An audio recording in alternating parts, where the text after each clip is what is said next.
Hello everyone, welcome back to my channel sunshine study. So इस video में discuss करेंगे आपकी इंग्लिश कैसे इम्प्रूव हो सकती है। इंग्लिश में मार्क्स नहीं आ रहे हैं, कहाँ से पढ़ना है, कैसे पढ़ना है, क्या स्ट्रैटेजी हम लोगों को यूज़ करनी है अपकमिंग बैंक और इंश्योरेंस एग्ज़ाम के लिए, ताकि आपका फर्स्ट अटेम्प्ट से ही इंग्लिश में अच्छा स्कोर आ सके। तो जो भी स्टूडेंट हैं अपकमिंग बैंक और इंश्योरेंस के लिए प्रिपरेशन कर रहे हैं, तो ये वीडियो सभी के लिए बहुत ज़्यादा इम्पॉर्टेंट है। तो वीडियो स्टार्ट करने से पहले मैं आप लोगों से रिक्वेस्ट करूँगी, प्लीज़ इस वीडियो को ज़्यादा से ज़्यादा शेयर कर दो अपने फ्रेंड्स के साथ। ठीक है, स्टार्ट करते हैं हम। यहाँ पे देखिए, इंग्लिश में मार्क्स क्यों नहीं इम्प्रूव हो रहे हैं। तो सबसे पहले तो रीज़न्स यहाँ पे देख लो। रीज़न्स क्या क्या हो सकते हैं, जो बिगनर्स हैं ध्यान से सुनना, और जो पहले से प्रिपेयर कर रहे हैं वो भी यहाँ पे ध्यान से सुनना कि हम क्या क्या गलतियाँ करते हैं अपनी प्रिपरेशन के दौरान। ठीक है, सबसे पहला इम्पॉर्टेंट पॉइंट है कि आपको सिलेबस नहीं पता होता है। प्रॉपर सिलेबस क्या आता है एग्ज़ाम में, चाहे वो पीओ लेवल का एग्ज़ाम हो, क्लर्क लेवल का एग्ज़ाम हो, असिस्टेंट लेवल का एग्ज़ाम हो, या किसी भी लेवल का एग्ज़ाम हो, आपको सिलेबस का अगर आइडिया नहीं है प्रॉपर, तो आपकी इंग्लिश में मार्क्स कभी अच्छे नहीं आएंगे। सेकंड, यहाँ पे इम्पॉर्टेंट आ जाता है type of question. Type of question का अगर आपको आइडिया नहीं है कि किस बेसिस पे क्वेश्चंस पूछे जाते हैं, कैसे क्वेश्चंस आ रहे हैं एग्ज़ाम में, हमें उसी के अकॉर्डिंग पढ़ना है। अगर ये नहीं पता होगा तब भी इंग्लिश में अच्छे मार्क्स नहीं आएंगे। फॉर एग्ज़ाम्पल, मैं यहाँ पे आप लोगों को एक एग्ज़ाम्पल दे देती हूँ। जो नॉर्मल स्टूडेंट है, ठीक है, अगर वो फर्स्ट टाइम एग्ज़ाम दे रहा होगा, ठीक है, उसने इंग्लिश का सिलेबस पढ़ लिया, सब कुछ पढ़ लिया, ठीक है, बट जब वो एग्ज़ाम देने गया तो वो क्या पढ़ता है, डायरेक्शंस पढ़ता है, जो यहाँ पे लिखी होती है ना डायरेक्शंस, कि हमें इस क्वेश्चंस में क्या करना है। अगर एरर डिटेक्शन का क्वेश्चन है तो डायरेक्शन में लिखा होता है कि ये एरर डिटेक्शन के क्वेश्चंस हैं, इसमें आपको सेंटेंस में कुछ एरर दिए गए होंगे, चाहे वो ग्रामेटिकल एरर होंगे या आपका वर्ड स्पेलिंग से रिलेटेड कोई एरर होगा, तो यहाँ पे डायरेक्शन दी जाती हैं। अब जो नॉर्मल स्टूडेंट होंगे जिनको पता नहीं है कि टाइप ऑफ क्वेश्चंस कैसे आते हैं, तो वो आधे से ज़्यादा टाइम तो डायरेक्शन पढ़ने में ही वेस्ट कर देते हैं, राइट। तो आप लोगों को इसके लिए क्या करना है, previous year question paper solve करने हैं। अपनी प्रिपरेशन स्टार्ट करने से पहले प्रीवियस ईयर पेपर देखो। अगर आप ये नहीं देखोगे तो भी आपके इंग्लिश में मार्क्स अच्छे नहीं आएंगे, क्योंकि डायरेक्शन पढ़ने में ही आधे से ज़्यादा टाइम वेस्ट होगा। डायरेक्शन पढ़ना चाहिए, लेकिन आपको सिर्फ वो वर्ड पढ़ना चाहिए जिसकी हमें रिक्वायरमेंट है, राइट। थर्ड, यहाँ पे पॉइंट क्या होता है, ग्रामर। अब देखो, ग्रामर से रिलेटेड बहुत ज़्यादा कन्फ्यूजन होती है, कहाँ से पढ़ना है, कैसे पढ़ना है, समझ में नहीं आ रहा है, और किस तरीके से हमें ग्रामर पढ़ना है, एग्ज़ाम में क्वेश्चन किस तरीके से आते हैं। तो इसके लिए मैं आप लोगों को आगे वीडियो में बताऊंगी कि कहाँ से पढ़ना है, किस तरीके से आप स्टार्ट कर सकते हो। बिल्कुल नॉलेज नहीं है तो बेसिक से कैसे स्टार्ट कर सकते हो, ये मैं अभी आगे आपको बताऊंगी वीडियो के। फोर्थ, यहाँ पे पॉइंट होता है राइट स्ट्रैटेजी। आप लोगों को नहीं पता है। काफ़ी लोग ऐसे होते हैं जो 2 से 3 बार एग्ज़ाम दे दिया, बट उनको एक प्रॉपर स्ट्रैटेजी नहीं पता इंग्लिश के लिए क्या यूज़ करनी है, और फिर उनको यही आता है कि मेरा एग्ज़ाम क्लियर नहीं हो रहा है, मेरे इंग्लिश सेक्शन में मार्क्स नहीं आते हैं। ठीक है, तो एक प्रॉपर राइट स्ट्रैटेजी आप लोगों को पता होनी चाहिए। स्टार्टिंग से ही अगर आप राइट स्ट्रैटेजी की ओर वर्क करके चलते हो तो आपका जो एग्ज़ाम है वो 1 से 2 बार में निकल जाता है, ठीक है, ज़्यादा टाइम नहीं लगता है। अब फिफ्थ पॉइंट की अगर मैं बात करूँ, कुछ लोग बुक से पढ़ना पसंद करते हैं, कुछ लोग ऑनलाइन से पढ़ना पसंद करते हैं। तो देखिए, बुक्स भी उतनी ही इम्पॉर्टेंट होती हैं आपका बेस बनाने के लिए, तो मैं यहाँ पे कुछ बुक्स भी बताऊँगी। जो है सिक्स्थ पॉइंट, यहाँ पे क्या रहेगा आपका मॉक टेस्ट। अब देखो, काफ़ी स्टूडेंट ऐसे होंगे जो फुल मॉक टेस्ट देते हैं। लेट सपोज़ एक स्टूडेंट है तो उसकी इंग्लिश वीक है, ठीक है, तो जो मॉक टेस्ट के मार्क्स आते हैं वो आपके कंबाइन होके आपको पता चलते हैं, ठीक है। आप हर सेक्शन में वर्क कर रहे हो, फुल मॉक टेस्ट देते हो मतलब हर सेक्शन में आप वर्क कर रहे हो। बट अगर आप इंग्लिश आपकी कुछ ज़्यादा ही वीक है तो आपको इंग्लिश के जितने चैप्टर्स आप पढ़ते हो, जितनी प्रैक्टिस आप करते हो, उसके साथ साथ सेक्शनल मॉक टेस्ट देना ज़रूरी है, प्रैक्टिस सेट लगाना बहुत ज़रूरी है, ताकि आप एनालाइज कर सको कि मेरी प्रिपरेशन जो है वो कैसी चल रही है इंग्लिश को लेके अलग से। ठीक है। अब 7th पॉइंट रहता है यहाँ पे रीडिंग को लेके। मैंने बोला था अगर आपकी रीडिंग बहुत अच्छी होती है तो ये आपकी रीजनिंग में भी काम आती है, इंग्लिश के सेक्शन में भी काम आती है, और आपका जब डिस्क्रिप्टिव पेपर होता है तो उसमें भी बहुत ज़्यादा काम आता है। हर चीज़ में आपकी जो रीडिंग स्किल है वो चेक होती है बैंकिंग और इंश्योरेंस एग्ज़ाम में। तो रीडिंग कैसे इम्प्रूव होगी? अगर आप डेली न्यूज़पेपर पढ़ते हो, एडिटोरियल पढ़ते हो। ठीक है। नेक्स्ट आता है 8th, जिसको बहुत सारे स्टूडेंट को प्रॉब्लम होती है, वोकैब। तो वोकैब के लिए भी मैं अभी वीडियो में आगे बताऊंगी, तो वीडियो के एंड तक ज़रूर बने रहना। अब हम बात करते हैं, पहले सिलेबस के ऊपर बात करूंगी। सिलेबस में आता क्या क्या है इंग्लिश में, चाहे वो प्री हो या मेंस हो।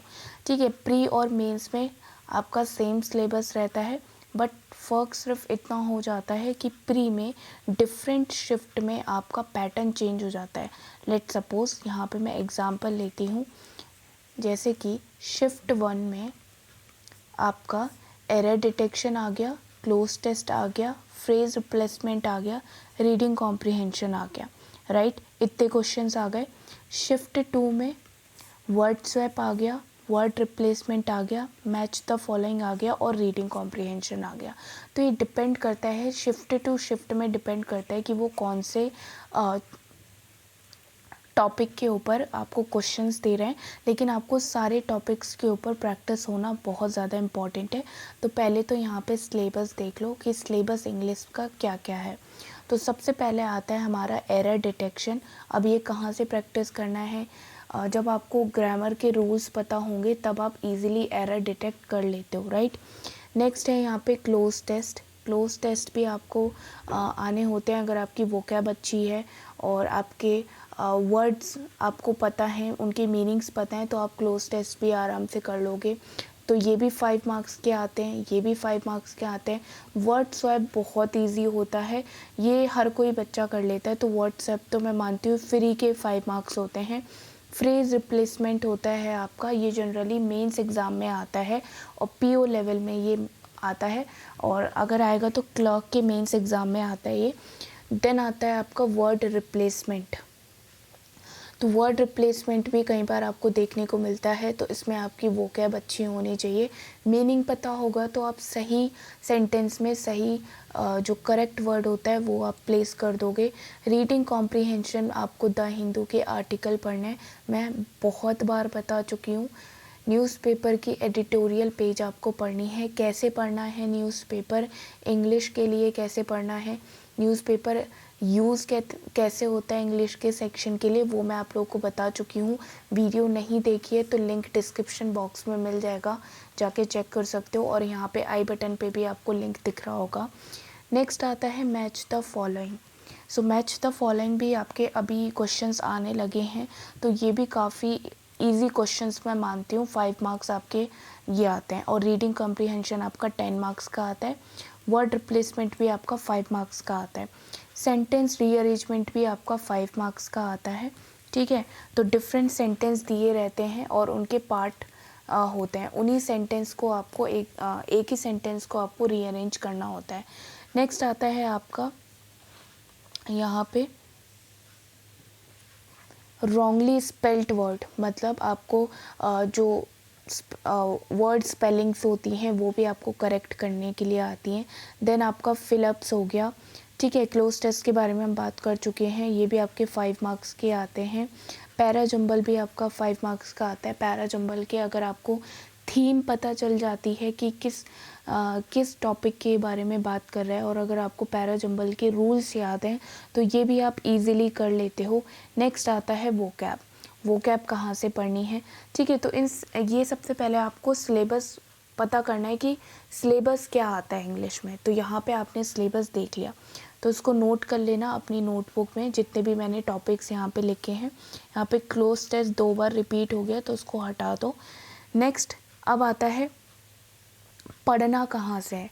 अब पहले बात करेंगे एरर डिटेक्शन के लिए कहाँ से पढ़ना है। तो मैं आप लोगों को एक बुक बता रही हूँ, यहाँ पे है 120 रूल्स ऑफ ग्रामर।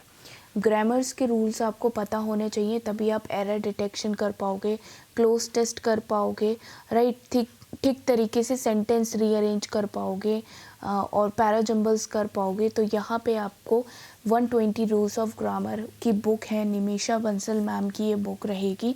इसमें बहुत डिटेल में, बिल्कुल बेसिक से लेके इन डिटेल में एक्सप्लेन की है, हर रूल को एक्सप्लेन किया है, चाहे वो आपका नाउन हो, प्रोनाउन हो, प्रपोजिशन हो, टेंसेस हो, हर किसी टॉपिक को लेके आपको यहाँ पे 120 रूल्स ऑफ ग्रामर कंबाइन करके एक बुक बनाई गई है। तो आप इसको ले सकते हो, ठीक है। ये आपको अमेज़ॉन पे इजीली अवेलेबल हो जाएगी और इनके लिंक मैं डिस्क्रिप्शन बॉक्स में दे दूँगी बुक्स के, जो भी मैं आप लोग को बताऊँगी। तो ये आपकी राइट स्ट्रैटेजी रहेगी। स्टार्टिंग से ही आप अगर सही जगह से स्टार्ट करोगे अपनी प्रिपरेशन, तो आपके लिए आगे जाके प्रॉब्लम नहीं होगी। अगर आप स्टार्टिंग से ही गलत रॉन्ग रोड पकड़ के चलोगे, तो आपकी प्रिपरेशन बहुत ज़्यादा आगे जाके आप कंफ्यूज हो जाओगे, 10 जगह से पढ़ोगे और टाइम वेस्ट हो जाएगा और एग्ज़ाम बार बार आपको देने पड़ेंगे, ठीक है। तो सबसे पहली बुक रहेगी 120 रूल्स ऑफ ग्रामर। ग्रामर आपको ठीक करनी है, राइट। तो ये आपके इसमें मॉक पेपर्स भी मिल जाएंगे, बाद के practice papers, pre plus mains दोनों के लिए ये है। और पीओ क्लर्क, आपका एसबीआई, आईबीपीएस, आरबीआई, आरआरबी, हर किसी के लिए बुक रहेगी। इसमें 15 प्रैक्टिस सेट्स भी दिए गए हैं और यहाँ पे स्ट्रैटेजी भी बताइए कि क्वेश्चंस को कैसे सॉल्व करना है और 1000 एरर डिटेक्शन के इसमें क्वेश्चंस भी दिए हैं। तो ये बुक काफ़ी इम्पॉर्टेंट है, आप लोग इसको परचेज़ कर सकते हो। इन का पूरा कॉम्बो आता है, 3 बुक्स आती हैं, आपके लिए इनफ है इंग्लिश की प्रिपरेशन को लेके। नेक्स्ट बुक की अगर मैं बात करूँ यहाँ पे, जो है परफेक्शन बुक। परफेक्शन बुक में क्या है, ये आपका कंप्लीट पैकेज होता है। लाइक मान लो आपने एरर डिटेक्शन सीख लिया, cloze test, word swap, phrase replacement, ये सब आपने सीख लिया, ठीक है। बट इसको सही तरीके से इम्प्लीमेंट कैसे करना है, आप खुद को एनालाइज कैसे करोगे, तो ये आपके लिए एक परफेक्शन बुक बनाई गई है, जिसमें कि 51 प्रैक्टिस सेट्स हैं, 1000 प्लस क्वेश्चंस हैं, प्री प्लस मेंस दोनों के लिए चलेगी और न्यू पैटर्न के ऊपर यहाँ पे क्वेश्चंस हैं। और जो प्रैक्टिस सेट्स के सॉल्यूशंस हैं, ये भी इसमें दे रखे हैं with proper detail explanation, right. तो काफ़ी क्वेश्चंस आपको मिल जाएंगे और आपकी इसमें कॉन्सेप्ट्स भी क्लियर किए गए हैं। ये एक ऐसी बुक है जिसमें क्वेश्चंस आपको दे रखा है और अगर आप उसको सॉल्व करते हो, कहीं पे गलत भी होता है आपका, तो इसके सॉल्यूशंस भी इस तरीके से बनाए गए हैं ताकि हर एक क्वेश्चंस में आपका जो बेसिक कॉन्सेप्ट है वो क्लियर हो सके। तो आप समझ सकते हो कि ये बुक कितनी ज़्यादा इम्पॉर्टेंट है, राइट। अब यहाँ पे हम बात करेंगे, तो इसमें आपके जितने भी यहाँ पे आपको टॉपिक दिख रहे हैं, error detection, cloze test, word swap, phrase replacement, word replacement, reading comprehension, match the following sentence rearrangement, wrongly spelled word, fill ups, parajumble, vocab, ये सभी के सभी क्वेश्चंस आपको मिल जाएंगे, राइट। अगर मैं इस बुक की बात करूँ 120 रूल ऑफ ग्रामर, तो इसमें आपका स्ट्रैटेजी बताई गई है कि आरसी कैसे सॉल्व करना है, रीडिंग कॉम्प्रिहेंशन, सेंटेंस करेक्शन कैसे करना है, सेंटेंस रीअरेंज कैसे करना है। तो इसमें इसकी भी जो स्ट्रैटेजी है वो भी बताई गई है, राइट। अब नेक्स्ट बुक की अगर मैं बात करूँ, तो यहाँ पे इन्होंने ये दे रखी है वोकैब के लिए। तो अगेन वोकैब काफ़ी इम्पॉर्टेंट रोल प्ले करता है हमारे इंग्लिश के सेक्शन के लिए, क्योंकि आधे नंबर आपके वोकैब ही ले जाता है। स्पेशली आपका प्री एग्ज़ाम में वोकैब आपकी 5 से 6 नंबर की आती हैं, बट मेंस एग्ज़ाम में आपका पूरा पेपर जो होता है वो वोकैब के ऊपर ही होता है। लाइक आपको वर्ड्स के लिटरली मीनिंग पता होने चाहिए, तो आपकी नेगेटिव मार्किंग जो है वो कम होगी, राइट। अब यहाँ पे मैं आप लोग को बताती हूँ इस बुक में क्या है। वोकैब प्लस यहाँ पे देख रहे होंगे आप 3000 प्लस यहाँ पे word derive from root words, यानी कि 220 रूट वर्ड्स इसमें दिए गए हैं और जिसमें कि आपके 3000 वर्ड्स इसमें से बनेंगे। तो अगर आप रूट वर्ड को याद कर लेते हो तो इसका मीनिंग ये है कि आप 3000 वर्ड्स को याद कर पा रहे हो। ठीक है, तो काफ़ी इम्पॉर्टेंट है, एग्ज़ाम में आते हैं जनरली। जो एग्ज़ाम में आपके वोकैब यूज़ होती हैं वही इस बुक में बता रखी हैं। अगर मैं सेकंड चैप्टर की बात करूँ तो इसमें सेकंड जो चैप्टर है वो द हिंदू की वोकैब को लेके है। जो द हिंदू की वोकैब बार बार एग्ज़ाम में आती है, रिपीट होती है और कई बार आपके फिलिप्स, क्लोज टेस्ट और ये सारे आरसी में यूज़ होती हैं। तो द हिंदू की वोकैब भी इस पूरी बुक में दे रखे हैं, इसका अलग से एक चैप्टर है। नेक्स्ट अगर मैं बात करूँ तो इसमें कंफ्यूजिंग जो वर्ड्स होते हैं ना आपके, वो भी बता रखे हैं। जैसे आपका एग्ज़ाम में पूछा जाता है, एक सेंटेंस दे दिया जाता है और उसके 2 वर्ड देते हैं लेकिन वो प्रोनाउंस करने में एक जैसे होते हैं बट उनकी स्पेलिंग अलग अलग होती है। जैसे कि फॉर एग्ज़ाम्पल यहाँ पे एक होता है एक्सेप्ट और एक होता है एक्सेप्ट। तो इनका प्रोनंसिएशन एकदम सेम है बट मीनिंग इन दोनों का डिफरेंट है। तो ये भी एग्ज़ाम में पूछे जाते हैं, तो ये भी इस बुक में दे रखे हैं। काफ़ी अच्छे क्वेश्चंस हैं। तो आपको जितने भी वर्ड्स होते हैं, जो कंफ्यूजिंग वर्ड्स होते हैं, वो आपके इस बुक में मिल जाएंगे। ठीक है, तो ये भी आपका प्रिपेयर हो जाएगा इसी बुक से। तो ये इसको बोलते हैं ना कि एक बुक में आपको पूरा प्रॉपर कंप्लीट पैकेज मिल रहा है और कहीं पे 10 जगह भागने की ज़रूरत नहीं है। यहाँ पे मैं तीसरी बात करती हूँ, इसमें वन वर्ड सब्स्टिट्यूशन भी है। ठीक है, जैसे कि आपका मैंने एक सेंटेंस लिया, अ सेल्फ गवर्निंग कंट्री और रीजन। ठीक है, तो ये पूरा एक सेंटेंस है, तो इसको मैं एक वर्ड में कैसे बोल सकती हूँ? ऑटोनॉमी बोल सकते हैं। ठीक है, एक सेल्फ गवर्निंग कंट्री को क्या बोल सकते हैं? ऑटोनॉमी बोल सकते हैं। तो ये वर्ड्स भी इसमें दिए गए हैं। अब एक और यहाँ पे सेक्शन है इनका फॉरेन वर्ड का। फॉरेन वर्ड आप लोगों को पता होंगे, जैसे कि फॉर एग्ज़ाम्पल जो बहुत कॉमन वर्ड यूज़ होता है आप लोगों का, बोनाफाइड यूज़ होता है, जो कि आपका जेन्युइन और रियल को बताता है। जैसे बोनाफाइड हम बोलते हैं ना कि ये सर्टिफिकेट आपको बोनाफाइड है या नहीं है। फॉर एग्ज़ाम्पल सेकंड एग्ज़ाम्पल आपका हो सकता है देजावू। हम देजावू बोलते हैं ना, देजावू का मतलब बहुत लोगों को यहाँ पे पता होगा कि एक्चुअल में जो चीज़ हम अभी देख रहे हैं वो चीज़ हम पहले ही अपने पास्ट में कर चुके हैं। कभी कभी हमें ऐसे फील होता है ना, तो ये बोलते हैं आपको इनको फॉरेन वर्ड। ठीक है, तो ये भी इस बुक में कवर किए गए हैं, ये भी आपके एग्ज़ाम में आ जाते हैं कई बार पीओ लेवल में। अब आते हैं यहाँ पे नेक्स्ट, प्रीवियस ईयर पेपर भी इसमें दिए गए हैं ताकि आप लोगों को एक आइडिया लगे कि आप प्रीवियस ईयर पेपर कर पा रहे हो या नहीं कर पा रहे हो। नेक्स्ट यहाँ पे 40 सेट्स दिए गए हैं, प्रैक्टिस के सेट्स दिए गए हैं 40, आपके एग्ज़ाम के लेवल के हिसाब से दिए गए हैं। और यहाँ पे ईडियम और फ्रेसेस के भी क्वेश्चंस दिए गए हैं जो एग्ज़ाम में आते हैं जनरली। और फिक्स्ड प्रपोजिशन का भी इसमें चैप्टर दिया गया है जो एग्ज़ाम में के लिए काफ़ी इम्पॉर्टेंट रोल प्ले करता है। राइट, तो इतने सारे यहाँ पे पूरा जो सिलेबस है ना वो कंप्लीट हो रहा है सिर्फ इन 3 बुक में। ठीक है, तो इन तीनों का कॉम्बो आप ले सकते हो, अमेज़ोन से आपको मिल जाएंगे। तो मैं आप लोगों को ये सब क्यों बता रही हूँ, ताकि एक आप कंप्लीट स्ट्रैटेजी बना के चलो। बिगिनर्स के लिए स्पेशली 10 जगह भागने से आपको कुछ नहीं होगा, बट जो मैं बुक बता रही हूँ आप लोग उससे स्टार्ट करो। अपनी प्रिपरेशन ऐसे ही स्टार्ट कर सकते हो आप। बार बार कहीं से जाके पढ़ने में, पीडीएफ निकालने में ऑनलाइन कोई फ़ायदा नहीं होगा। और सबसे लास्ट इम्पॉर्टेंट चीज़ मैं बोलूँगी, द हिंदू का न्यूज़पेपर आप डेली रीड करो अपनी रीडिंग को फास्ट करने में। ठीक है, तो ये इम्पॉर्टेंट है इंग्लिश के सेक्शन के लिए। बाकी जितने मैंने यहाँ पे सिलेबस लिखा है ये नोट कर लेना, इम्पॉर्टेंट है। ये 3 बुक खरीद लो, बाकी कहीं से भी कुछ मत पढ़ो, अपना मॉक टेस्ट दो और इन बुक को बार बार रिवाइज करो। ठीक है, तो ये आपकी इंग्लिश की कंप्लीट स्ट्रैटेजी रहेगी जो मैं आपको बोलूँगी फॉलो करो। अगर आप इसको फॉलो करोगे तो आपको खुद ही आप मुझे बोलोगे कि मेरे अब जो इंग्लिश में मार्क्स हैं वो इम्प्रूव होने लगे। ठीक है, और प्रीवियस ईयर पेपर सॉल्व करना बहुत ज़रूरी है, वो मैं यहाँ पे प्रीवियस ईयर पेपर आप लोगों को सेंड कर दूंगी। टेलीग्राम ग्रुप पे ज्वाइन कर लेना, सनसाइन स्टडी बाय कल्पना। और मैं रीजनिंग और क्वांट इन दोनों की क्लासेस अपने चैनल पे ले रही हूँ। इंग्लिश की मैं नहीं ले सकती क्योंकि मैं एक इंसान 3 सब्जेक्ट्स नहीं पढ़ा सकती।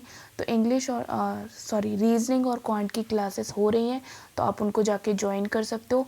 बाकी इंग्लिश के लिए आप निमिषा बंसल मैम को फॉलो कर सकते हो, उनका अलग से एक यूट्यूब चैनल है, तो आप उनको जाके फॉलो करो अगर आपको इंग्लिश के लिए क्लासेस लेनी है, बेसिक से लेके पढ़ना है 2022 एग्जामिनेशन के लिए, राइट। बाकी रीजनिंग और क्वांट की मैं बेसिक से क्लासेस ले रही हूँ। अगर आप क्लासेस अटेंड करते हो तो मैं आप लोग को गारंटी देती हूँ, आप जो प्री एग्ज़ाम करके आओगे ना, आपसे सारे क्वेश्चंस बनेंगे। बस आपको क्या करना है, जो मैं पढ़ा रही हूँ आपको वो पढ़ना है, और जो प्रैक्टिस पेपर मैं प्रोवाइड कर रही हूँ, काफ़ी रिसर्च करके मैं प्रैक्टिस पेपर सेंड करती हूँ, आपको वो सॉल्व करना है, ठीक है। प्रैक्टिस आपके ऊपर है, बाकी गाइड करने के लिए मैं यहाँ पे हूँ। आप मुझे फॉलो कर सकते हो इंस्टाग्राम पे sunshine07 sunshine। तो यहाँ पे जाके आप ज्वाइन कर लेना, आप लोगों को वीडियो अपडेट्स मिलती रहेगी, राइट। वीडियो पसंद आया तो प्लीज़ लाइक करना, शेयर करना अपने फ्रेंड्स के साथ, जिन लोगों को बहुत ज़्यादा नीड है सीखने की, कंफ्यूज हो आप इंग्लिश सेक्शन को लेके, उन लोगों के साथ प्लीज़ शेयर ज़रूर करना। और कोई भी क्वेश्चन हो तो कमेंट सेक्शन में ज़रूर ड्रॉप करिएगा।